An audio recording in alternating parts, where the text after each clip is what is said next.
Domain 5, instructional systems and leadership, labor relations and collective bargaining in California.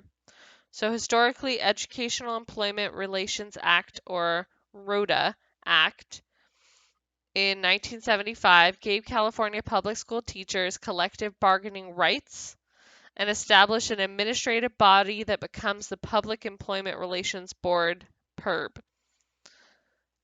Labor disputes over labor laws are settled by an unfair labor practice charge with PERB. Disputes over sections of a labor contract are settled by filing grievances against the school board. Union contract settlement must be ratified by a majority vote of a chapter's members, then by the school board. Teacher strikes, there's a mediator consulted, someone at the state, and only then can the teachers strike. Critical job issues, that legal scope, compensation, hours of work, safety matters, class size, evaluation and disciplinary procedures, healthcare, access to personnel files, preparation time, seniority transfer rights, a grievance procedure with binding arbitration to settle major disputes, discrimination, job assignments, and early retirement. Not in the scope, a district staffing needs, the district's budget process, employees outside the bargaining unit, timing of layoffs, advisory committees, assessed to info unrelated to union representation. Domain 5, organizing systems and leadership, human resource management, services, position classification, organization, design, analysis, management, salary of administration, recruitment, benefits administration and education, performance management, employee relations, and staff development. Writing a good position description is critical. They address education, skills, and personality, the blueprint of how the performance will be measured, essential info about the organization and how the role fits in, and guides hiring, training, and evaluation of personnel. Importance of HR, fair and ethical towards all, backbone of high-functioning work environment. Domain 5, organizing systems and leadership, recruitment, placement, and retention, attracting high-qualified teachers. Work directly with credentialing programs to make it simple and easy to hire. Have a simple and easy hiring process that's accessible to those in all programs. Competitive salaries and benefit packages to attract those. Factors in teacher retention, so safe, comfortable working environments or conditions, supportive atmospheres, voice in the decision-making process, even the new teachers, focus on student learning, and teachers feel that they have a genuine impact, that efficacy piece. Likely to leave, they've taught less than 5 years, they're near retirement, they're white, teach math or science, have higher measured ability, and are female, are more likely to leave. Domain 5, organizing systems and leadership, advocating for equity and adequacy. Title 9 of the Educational Amendments of 1972, anti-discrimination, not excluded based on sex or race for any entity receiving federal finance assistance, which is basically all public schools. Protections for transgender students, protecting them from discrimination. Section 106.40 protects pregnant and parenting students from discrimination. Pregnancy status, marital status, and parenthood cannot deter them from getting their education. Domain 5, organizing systems and leadership, public education rules, regulations, and laws in California. Plyler versus Doe, 457, so that's the school site, U.S. 202, 1982. This is a Texas statute that denies non-citizens enrollment in school, and it violates the 14th Amendment. Any person, not any student, and it applies to all states. So that was a Superior Court case that was brought to the Superior Court from Texas. They were trying to deny students access to the public school system because they weren't citizens, but the statute writes any person, not any citizen. Proposition 187 in 1994. Unconstitutional, unenforceable, severe restrictions on benefits provided to illegal immigrants. The ruling was based on the prior 1982. So any school that was not providing all benefits of the child, the same as any public school, doesn't matter if they're a citizen or not. Welfare Reform Act of 1996, the Personal Responsibility and Work Opportunity Reconciliation Act, provisions of public schools to immigrants, certain public health welfare benefits denied to aliens, does not discuss public education. Gun-Free Schools Act of 1994, bring a gun, a firearm, get expelled for not less than 1 year. BB guns and explosives also count in this, so it's like that no tolerance piece.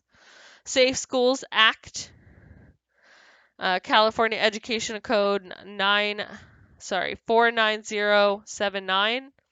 There's reportable acts and teachers need to be informed of those. So any student that's involved in a fight, has a dangerous object, drugs or alcohol, liquor-like drugs, extortion or robbery, property damage or graffiti, stealing, profanity, drug paraphernalia, threats, hate violence, extreme disruption, stolen property, imitation, imitation firearms, harassment of a witness, hazing, bullying, inflicting physical injury or sexual harassment. Those are all of the ed codes that a student can be referred or suspended for, and the teacher must be informed if the student has that in their record. Domain 5, organizing systems and leadership, school finance in California, the state budget. So it comes from the state's general fund, the largest program in the state budget. 40% of the state's general fund resources go to education. $68 billion for California public schools, including the federal funding that we get in addition to state funding. It directs how education funds are to be spent on state level and then allocated to school boards. It's collected from sales tax. Proposition 13, 1978, California Constitution Amendment, decreased property taxes and restricted annual increases not to exceed 2%, prohibited reassessment of a new base year unless change of ownership or new construction. Proposition 98, 1988, constitutionally guarantees a minimum amount of funding for K-12 education, community colleges, child development programs, mental health programs, developmental service programs, and regional centers.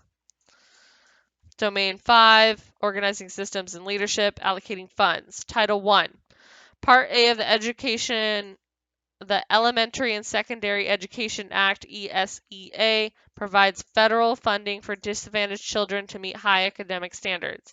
Does not provide enough money to all because some students need additional funds. Must be schools with the highest percent of poverty.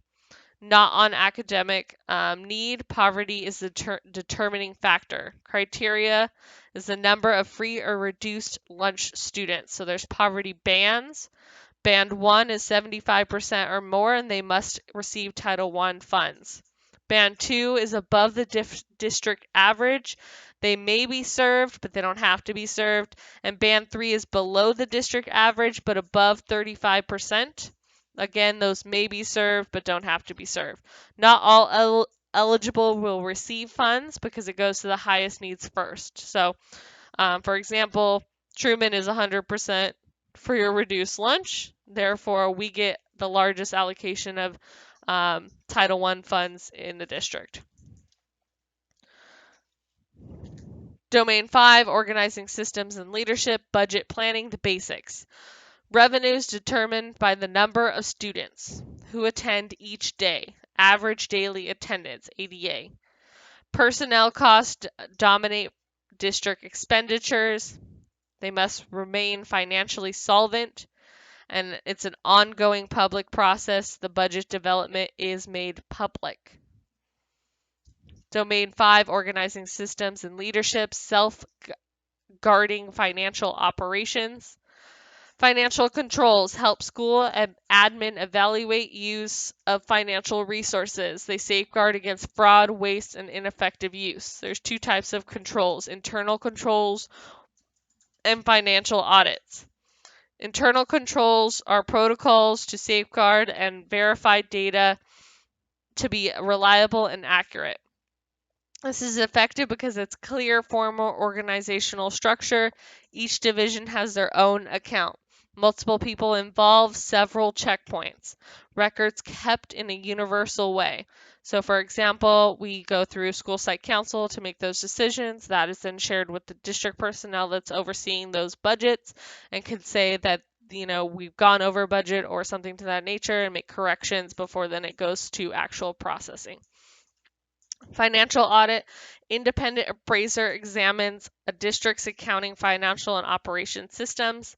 This can be external, outside, or public accountant, or internal employees of the district where efficiency is considered, so that we're making sure that before it goes to the external audit, that we're doing those checkpoints and making sure that everything's in line. All right, Domain 5, organizing systems and leadership, laws and policies, procedures about technology. Federal Children Internet Protection Act, CIPA, of 2000, as part of a Consolidated Appropriations Act that provides funding for aid to elementary and secondary schools, Library Services and Technology Act, grants to expand those programs, requires E-rate programs discount for tech for schools and libraries, must use filtering software to prevent minors from viewing obscenity, child pornography, or harmful material. The school is to monitor online activities of minors.